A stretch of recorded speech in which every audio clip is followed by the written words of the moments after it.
Americans spend over $90 billion a year on skincare products, serums, creams, lasers, and peels, yet we still look in the mirror and feel disappointed. We have more options than any generation in human history, and somehow our skin looks more tired, more inflamed, more prematurely aged than ever. Meanwhile, Japanese women in their 70s and 80s walk around with the smooth, luminous, almost translucent skin of someone decades younger, and they are not dropping their paychecks at Sephora. They are not doing 12-step routines. They are not injecting anything. In fact, many of the most radiant complexions I have ever seen belong to women who use maybe 3 products total. And 2 of those products come from their kitchen, not a department store. This is not about genetics. I need you to hear that clearly because it is the excuse we reach for when we want to let ourselves off the hook. It is about a completely different philosophy. A set of daily rituals so deeply ingrained, they do not even think of them as skincare. They think of them as living. I lived in Japan, I studied these women, I copied their routines, and my skin transformed in ways I did not think possible. Today I am giving you the 8 secrets, ranked from the simplest mindset shifts to the most powerful physical rituals, that will give you that Japanese glow without emptying your wallet. Some of these are so simple they will shock you. Others are so genius you will wonder why no one ever told you. Let us start with number 8. They treat the sun like a precious resource, not an enemy. We have a bizarre relationship with the sun in the West. We either bake ourselves bronze on vacation and call it a healthy glow, or we slather on chemical sunscreen only when we go to the beach, and then spend the rest of the week walking to our cars with zero protection. We treat sun protection as an event, something you do when you are going to be outside for hours, something you associate with sand and surf and the smell of coconut.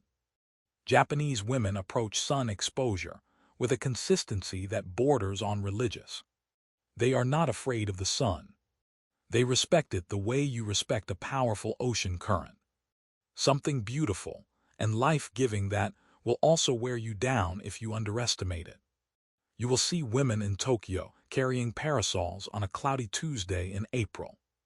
Not because they are dramatic, because they understand that UV damage is cumulative, that the 10 minutes walking to the train station every day adds up to over 60 hours of unprotected exposure a year. Think about that number. 60 hours. That is the equivalent of spending a full work week and a half standing in direct sunlight, and you did not even notice it happening because it was broken into tiny pieces. A minute here, 2 minutes there, the walk fr. The parking lot to the grocery store, the bench you sat on during your lunch break, the driver's seat of your car with the sun streaming through the window onto your left cheek and the back of your left hand. A 2022 study from the Kobe University School of Medicine found that daily, low-level UV exposure from incidental walking was a greater predictor of visible photoaging than episodic, intense beach exposure. Let that sink in. It is not your beach vacation aging you. It is your Tuesday commute. It is the cumulative, unremarkable, forgettable moments when the sun touches your skin and you do not even register it. Japanese women cover up with lightweight long sleeves, wide brim hats, and yes, parasols, not out of vanity, but out of a cultural understanding that skin is an organ that should be protected the same way you protect your eyes with sunglasses. You would never walk outside on a bright day and stare directly into the sun for 10 minutes. You would never do it because the thought is absurd. It would hurt. It would damage your vision over time. But when you walk to get coffee with no hat, no sunscreen, no protection, you are essentially asking the delicate skin of your face to stare directly into the sun for you. When I first moved to Japan, I felt silly carrying an umbrella on a sunny day. I remember standing on the platform at Shinjuku Station, waiting for the Yamanote line, and I was the only person without one. Every woman around me, young and old, had a parasol. Some were simple black UV blockers. Some were lined with pale pink or soft blue fabric that cast a flattering, diffused light on their faces. They held them effortlessly, the way you hold a handbag, and I felt naked. My Japanese friend, Yuki, looked at me like I was crazy for not carrying one. She said, and I will never forget this, "You would not stare directly into the sun because it hurts your eyes. Why would you let it beat on your face for 40 years? 40 years. She was thinking in decades, not days. She was thinking about the face she wanted to have at 60, not the tan she wanted to have by Friday. I bought a UV blocking parasol at a drugstore that night. It cost me $15. It was light, foldable, coated with a silver UV reflective layer on the inside. I started carrying it every day, and I will be honest, the self-consciousness lasted about 3 days. Then I noticed something. The persistent redness on my cheeks. The kind I thought was just my natural skin tone. The kind I had been covering with green-tinted primer and foundation for years. Disappeared. I was not sunburned. I had never been sunburned in my daily life. I was chronically, mildly inflamed from daily exposure I had never even registered. My skin was not red because it was my skin tone. It was red because it was irritated, constantly, at a low level, by UV radiation that I did not think counted because I was not at the beach. Within 2 months my complexion was visibly calmer, more even, and the faint patch of sunspots that had started blooming on my left cheekbone, the driver's side cheek, stopped spreading. Try it. Tomorrow, notice every moment the sun hits your face when you are not actively sunbathing. That walk to get coffee, driving to work, sitting near a window at your desk. That is the exposure aging you. Block it consistently, not just at the pool. Buy a parasol if you can tolerate the looks. If not, wear a hat. Wear sunscreen on your face every single day, not just when you remember, not just in summer. Make it as automatic as brushing your teeth. Your future face is being built right now, one Tuesday commute at a time. 7. They eat collagen like it is a food group, not a powder you mix into smoothies.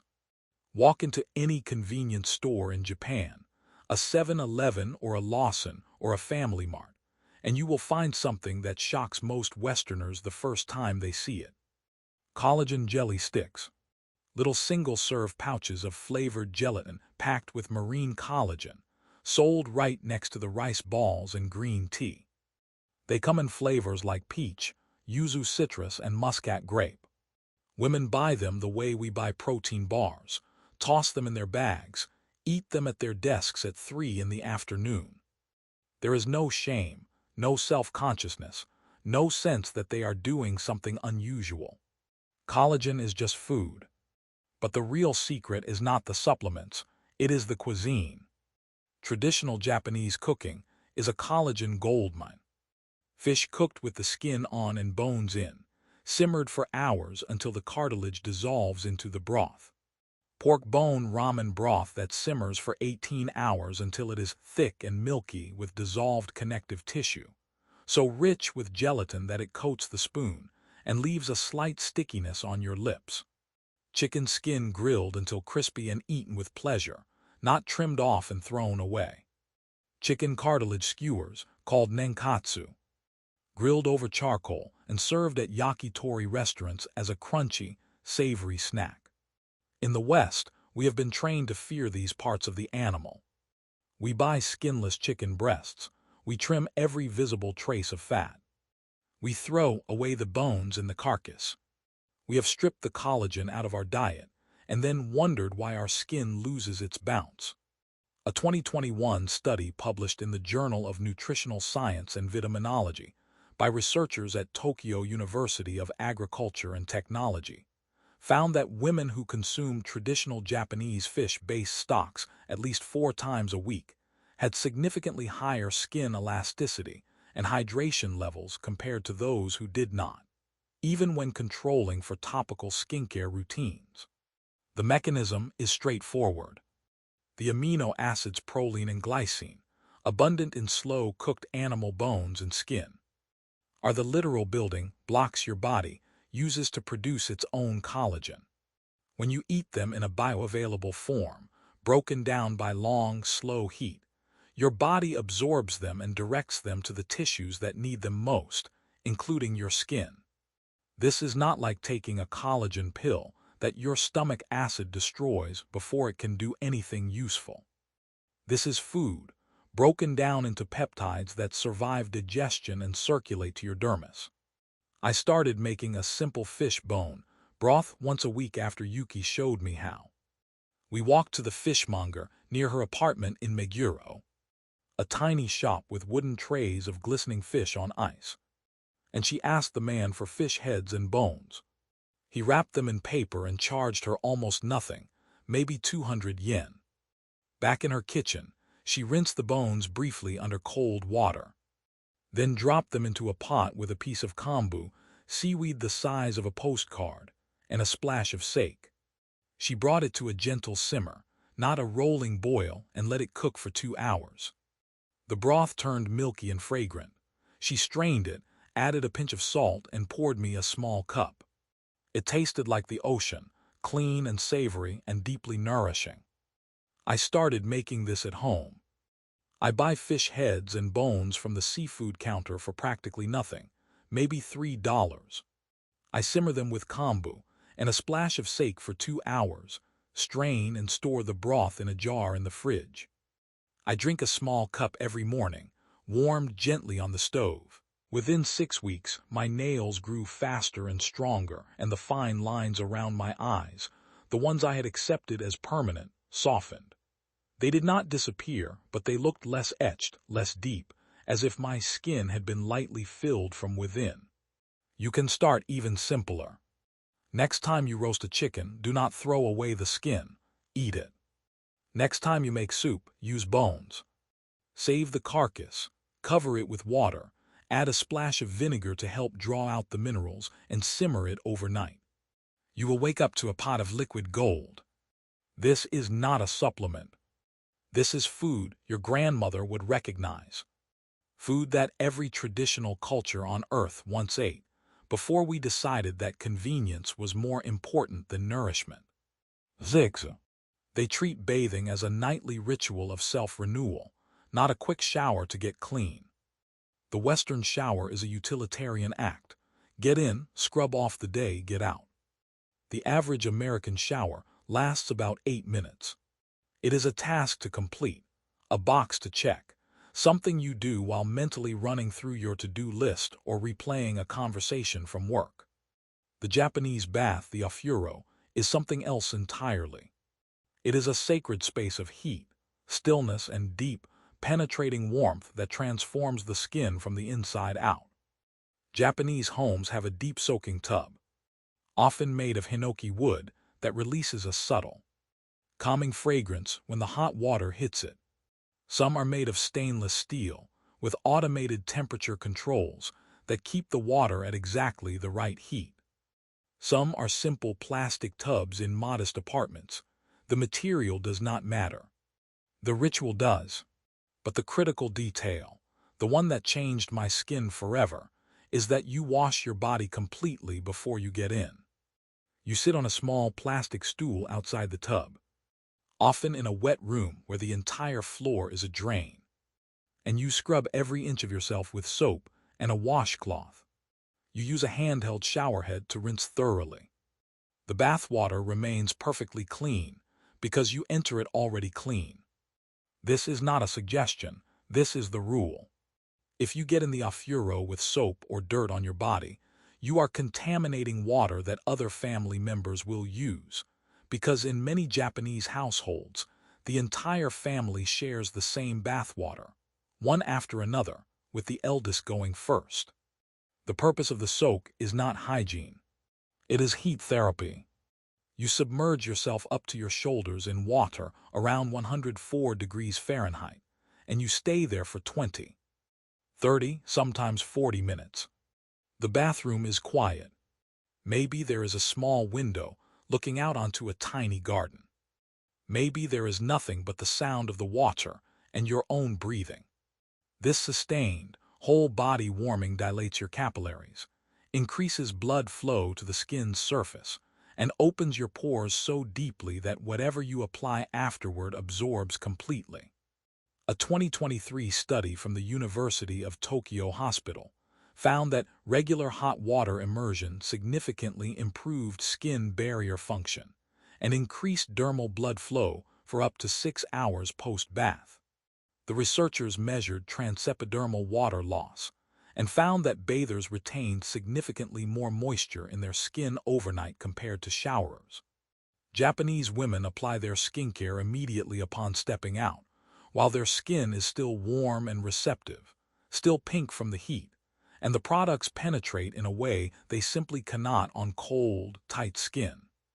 I remember the first time I experienced this.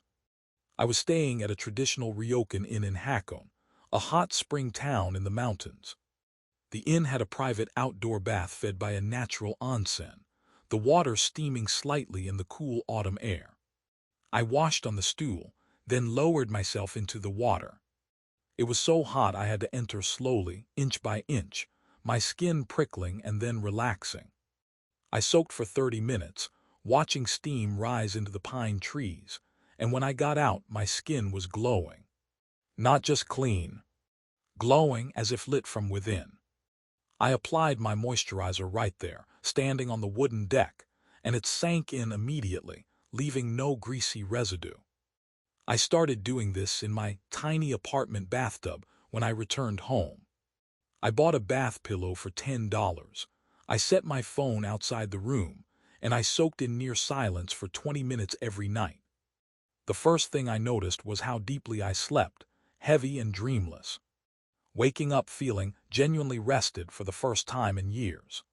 The second thing was that my moisturizer, the same one I had used for years, suddenly seemed to work twice as well. My skin felt plump and dewy in the morning, not tight and creased. The fine lines on my forehead that always looked deeper in winter were softer, less pronounced. You do not need a Japanese soaking tub. You do not need a hot spring. You just need to stop treating your shower as a race and start treating heat as a skincare step. Soak in your own bathtub for 20 minutes, 3 times a week. Wash your body thoroughly before you get in, using a washcloth and soap, rinsing completely. Keep the water hot but not scalding. Do not bring your phone. Do not watch videos. Just sit, let the heat do its work. Apply your moisturizer immediately after, while your skin is still pink and warm and receptive. This one shift will change your skin more than any $50 serum. 5. They practice hara hachibu, eating until they are 80% full, and it shows on their faces. This is the secret that sounds completely unrelated to skin until you understand the mechanism. Hara hachibu is a Confucian teaching adopted in Okinawa, the island with one of the highest concentrations of centenarians on Earth. The phrase literally means belly 80%.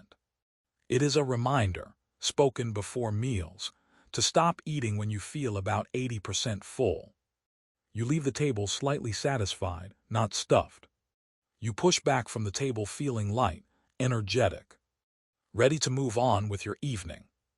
Not heavy and lethargic and reaching for the remote. In the West, we eat until we are 100% full, or 120% if the meal is good. We treat fullness as the goal. We treat the sensation of being stuffed as a sign that we enjoyed ourselves, that we got our money's worth, that the meal was a success. Japanese women treat lightness as the goal. What does this have to do with glowing skin? Everything. Chronic overeating causes low-grade systemic inflammation.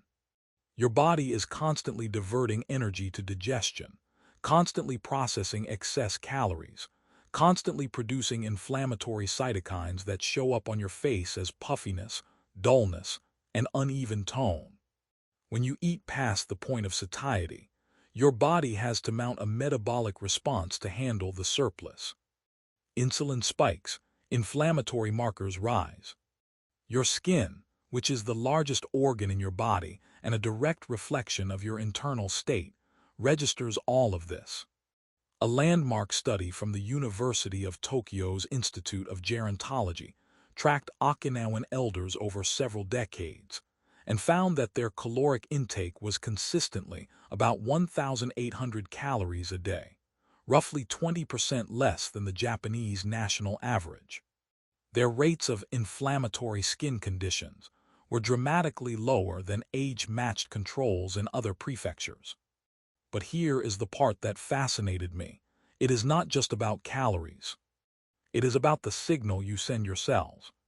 When you eat to 80% fullness, you trigger a mild, chronic state of hormesis, a beneficial stress that activates cellular repair pathways, including autophagy, the process by which your cells clean out damaged proteins and regenerate.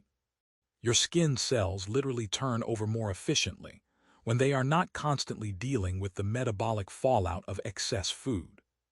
I tried this for 30 days. The hardest part was the first week, the psychological panic of leaving food on my plate. I had been raised to clean my plate. I had internalized the idea that wasting food was morally wrong, and that finishing everything in front of me was a virtue. I had to reframe that. The food is wasted, whether I eat it past fullness or leave it on the plate. Eating it past fullness does not honor the food. It harms my body. I started using smaller plates, a classic Japanese trick. I bought a set of small, beautiful ceramic bowls and plates, the kind where a single piece of fish and a scoop of rice and a few pickled vegetables looks like a complete meal because the plate is full. I ate slower, another habit we will get to, putting my chopsticks down between bites. By day 10, I noticed I was not bloated in the evenings. My stomach felt flat and comfortable when I went to bed. By day 30, my jawline looked sharper, not because I had lost weight, but because the chronic, low-level inflammation that had made my face slightly puffy for years was gone. My skin looked calmer, smoother, more rested.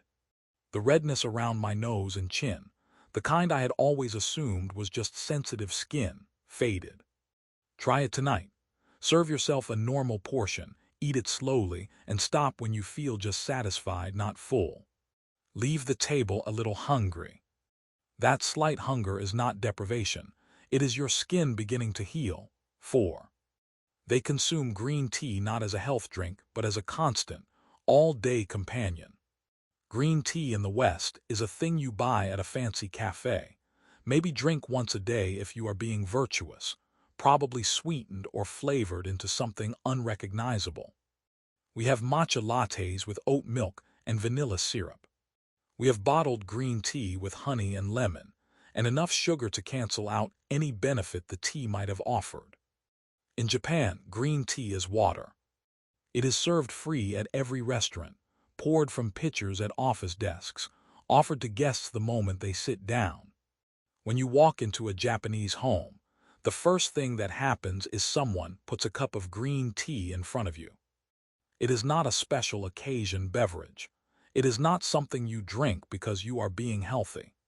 It is the default, the baseline, the thing you reach for when you are thirsty, the way we reach for a glass of tap water. The average Japanese person drinks 3 to 5 cups of unsweetened green tea every single day. And for women over 40, that number is often higher. This constant, low-level infusion of catechins, particularly epigallocatechin gallate, or EGCG, is one of the most powerful anti-aging interventions you can make for your skin. A 2020 meta-analysis published by researchers at Kyushu University reviewed 17 studies and found that daily green tea consumption was associated with a 22% reduction in visible photoaging markers, including wrinkles, sunspots, and loss of elasticity. 22%. That is a massive number for something that costs pennies per cup. The mechanism is twofold. First, EGCG is a potent antioxidant that neutralizes free radicals generated by UV exposure before they can damage collagen and elastin fibers. It is like having an internal sunscreen, a second line of defense that catches the damage your topical protection missed. Second, green tea is a mild, natural anti-inflammatory that reduces the systemic redness and puffiness that makes skin look tired and aged. It calms the skin from the inside, quietly, consistently, all day long. Japanese women do not drink green tea for their skin. They drink it because it is what their mothers and grandmothers drank. They drink it because it is the taste of home, the taste of hospitality, the taste of a quiet moment in the middle of a busy day. But the skin benefits are undeniable, and they accumulate over decades. When I lived in Japan, I adopted this habit without even trying. My office had a hot water dispenser and a box of green tea bags, simple sencha. Nothing fancy. And I found myself drinking 4 or 5 cups a day simply because it was there. I would pour a cup in the morning when I arrived, another mid-morning, another after lunch, another in the late afternoon when my energy dipped. I did not sweeten it, I did not flavor it. I just drank it, warm and slightly grassy and a little bitter in a pleasant way. Within a month, I noticed something strange. The persistent blotchiness on my cheeks, the kind I had always covered with concealer, faded. I was not using any new products. My diet had not changed significantly. It was the tea flooding my system with anti-inflammatory compounds all day long, giving my skin a constant, gentle support that it had never had before. Start tomorrow. Replace 1 cup of coffee with 1 cup of unsweetened green tea, then 2. The goal is not to chug it for health. The goal is to make it your default beverage. The thing you reach for when you are thirsty. The thing you offer a friend when they walk through your door. Keep a box of green tea bags on your desk. When you feel thirsty, brew a cup instead of grabbing a soda or another coffee. Your skin will thank you silently, day by day, year by year. 3. They use rice water as a skin treatment, a practice that dates back over 1,000 years. This is the habit that sounds the strangest to Western ears and delivers the most dramatic results.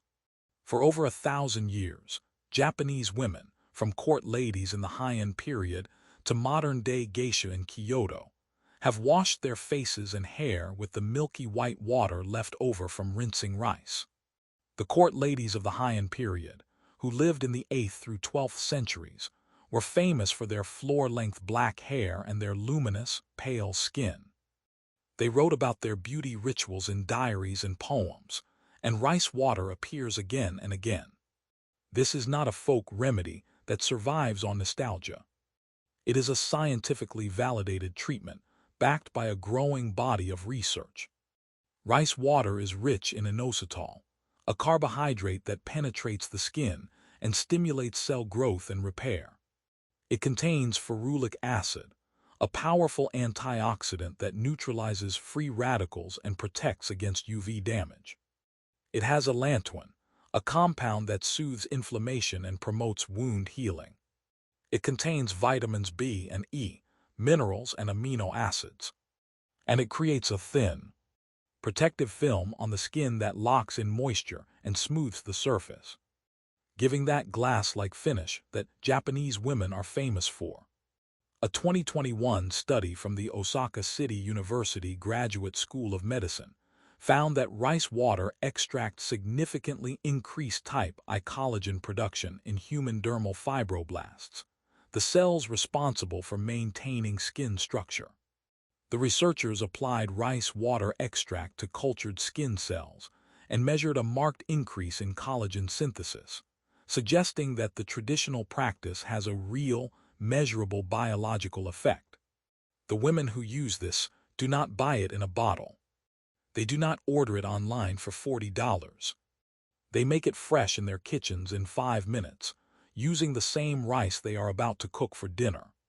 I watched my friend Yuki do this one night after dinner. She had made rice, a short-grain white rice that she rinsed in a fine mesh strainer. And instead of dumping the rinse water down the drain, she poured it into a small ceramic bowl. The water was cloudy and white, like very thin milk. She let it sit on the counter for an hour to ferment slightly. Then she leaned over the sink and splashed it onto her face. She did not rub it. She patted it in gently with her fingertips, tapping lightly across her cheeks and forehead and chin. She let it dry for a minute, and then she applied her moisturizer. Her skin that night looked like glass. Literally luminous, reflective, poreless. I asked her how long she had been doing this. She shrugged and said, "Since I was a child. My grandmother taught me.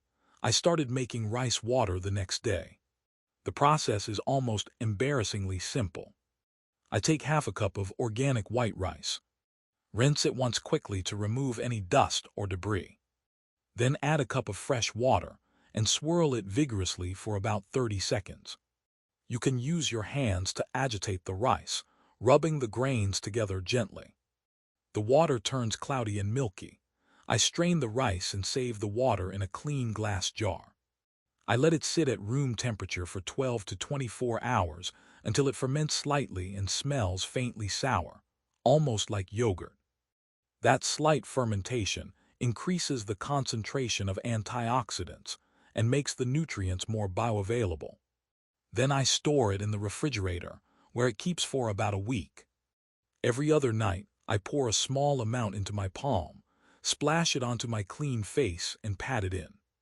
It costs maybe 3 cents per use. After 2 weeks, the fine texture on my forehead, the kind of rough, uneven surface that foundation always clung to, was gone. My skin felt like it had been gently resurfaced, not by an acid or a scrub, but by something so mild I could not even feel it working. After a month, my skin tone was visibly more even, the redness around my nose reduced, and my face had a soft, natural luminosity that I had never achieved with highlighter. This is the most ancient, most affordable, most effective skincare secret in Japan, and it is sitting in your pantry right now. One caution I will offer: start slowly. If you have very sensitive skin, the fermented version can be slightly acidic. Try the unfermented version first, just the fresh rinse water used immediately. If your skin tolerates it well, move to the fermented version. And always do a patch test on your inner arm before putting anything new on your face. 2. They practice aburatorigami, the sacred ritual of blotting, not powdering. Western women carry powder compacts. They are in every purse, every desk drawer, every bathroom cabinet.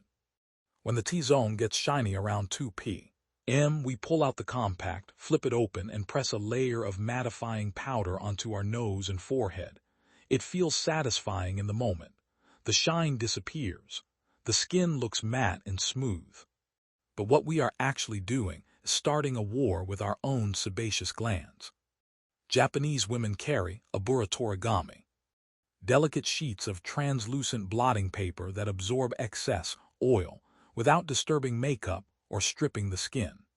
These papers are thin, almost like tissue paper but smoother, and they come in small, portable packets that slide into the smallest clutch. The word abura means oil, and torigami means paper that takes. It is exactly what it sounds like. This is not about vanity.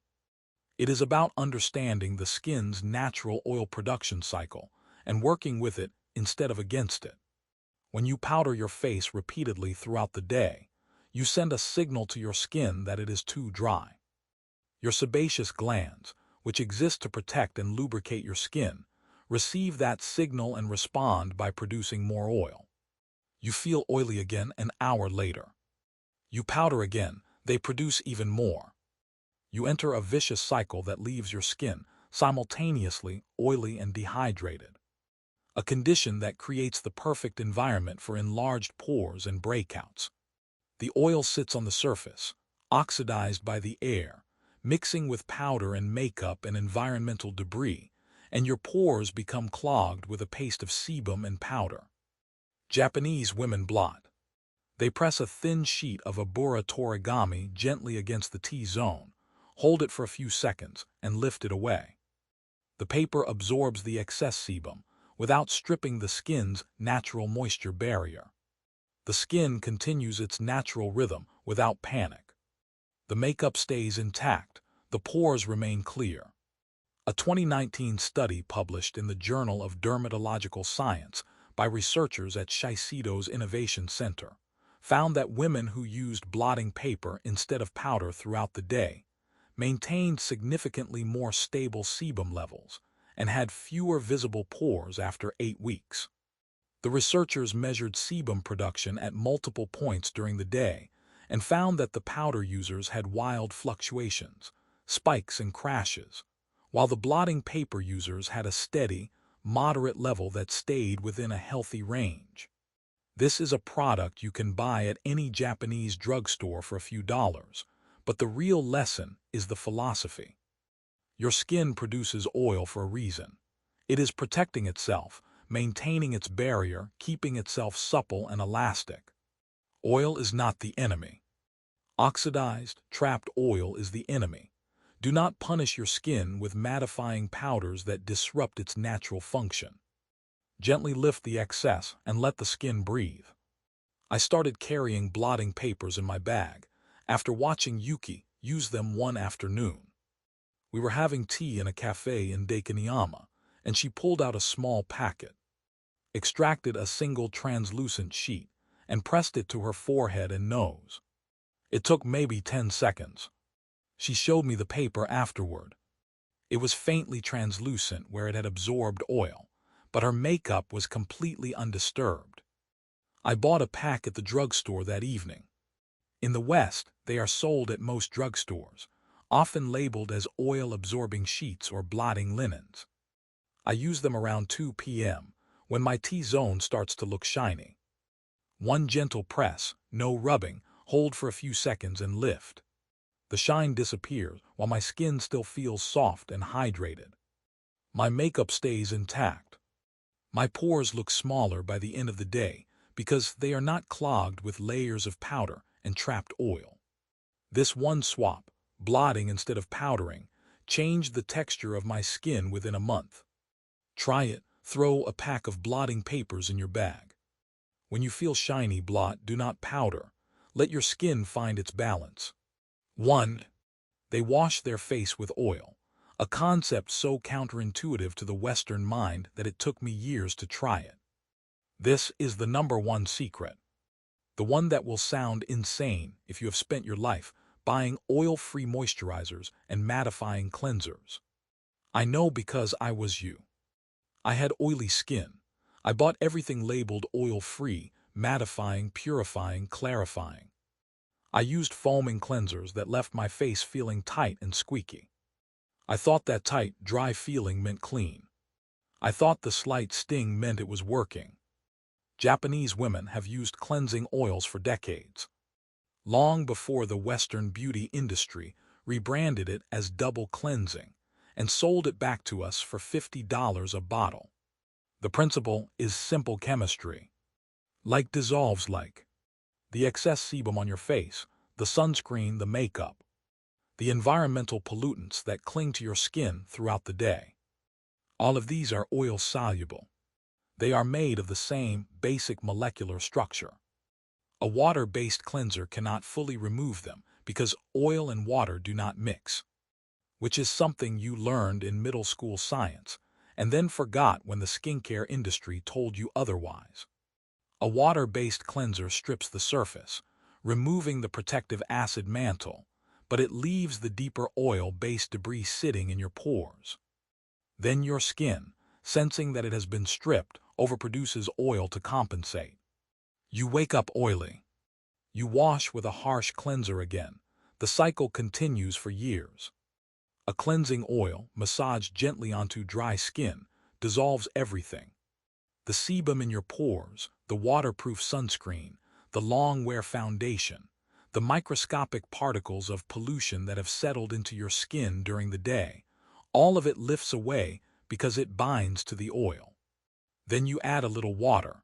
The oil emulsifies into a milky liquid, and you rinse it clean. You follow with a gentle water-based cleanser to remove any remaining residue. and your skin is perfectly clean, balanced, and not stripped. A 2022 clinical trial published in the Journal of Cosmetic Dermatology by researchers at Cal Corporation compared oil cleansing followed by foam cleansing to foam cleansing alone, and found that the double cleanse group had significantly lower sebum oxidation levels, fewer clogged pores, and higher skin hydration after 4 weeks. The mechanism is straightforward. You are removing the oxidized, pore-clogging oil and leaving the healthy, protective oil intact. You are cleaning your skin without traumatizing it. Japanese women learn this from their mothers. They do not think of it as a special technique. It is just how you wash your face. I resisted this for years because I have oily skin, and the idea of putting more oil on my face felt insane. Felt counterintuitive, felt like it would make everything worse. But my friend Yuki sat me down in her bathroom in Tokyo and showed me. She had a small, unassuming bottle of clear oil. She pumped a small amount into her dry palm, maybe a teaspoon, and rubbed her hands together to warm it. Then she massaged it over her dry face for a full minute, using gentle, circular motions, focusing on her nose and chin where the pores were more visible.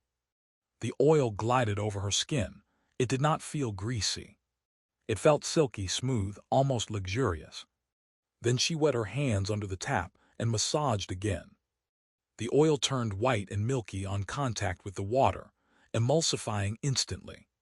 She rinsed thoroughly, and when she looked up, her skin looked clean in a way I had never seen. Not tight, not squeaky, not red or irritated, just soft, clear, and balanced. I bought a simple Japanese cleansing oil that night for under $10. I started doing it every evening. I pumped the oil into my dry hands, massage it onto my dry face for 60 seconds. Taking my time, feeling the oil dissolve the day. I wet my hands, massage for another 30 seconds as the oil turns milky. I rinse thoroughly with lukewarm water. I follow with a gentle foaming cleanser, something mild and fragrance-free. Within 3 weeks, the blackheads on my nose, the ones I had been squeezing and scrubbing and using pore strips on for a decade, were gone. Not reduced. Gone. My skin stopped overproducing oil by midday because I had stopped stripping it every night. The chronic shine on my forehead normalized. My pores looked smaller because they were no longer filled with oxidized sebum. My skin felt soft and plump after washing, not tight and desperate for moisturizer. This is the foundation of the Japanese glow. Clean skin that is balanced, not stripped. Pores that are clear, not clogged. A moisture barrier that is intact, not compromised. You can start tonight. Buy a simple, fragrance-free cleansing oil. It does not need to be expensive. Look for oils like jojoba, camellia, or rice bran oil. Massage it onto your dry face. Watch the day dissolve. Rinse. Feel your skin the way it is supposed to feel. This is not a product. This is a philosophy. Treat your skin gently, work with its natural chemistry, and it will glow for you. You do not need the $90 billion industry. You need a bottle of oil, a bowl of rice water, a cup of green tea, and the wisdom of women who have been doing this for 1,000 years.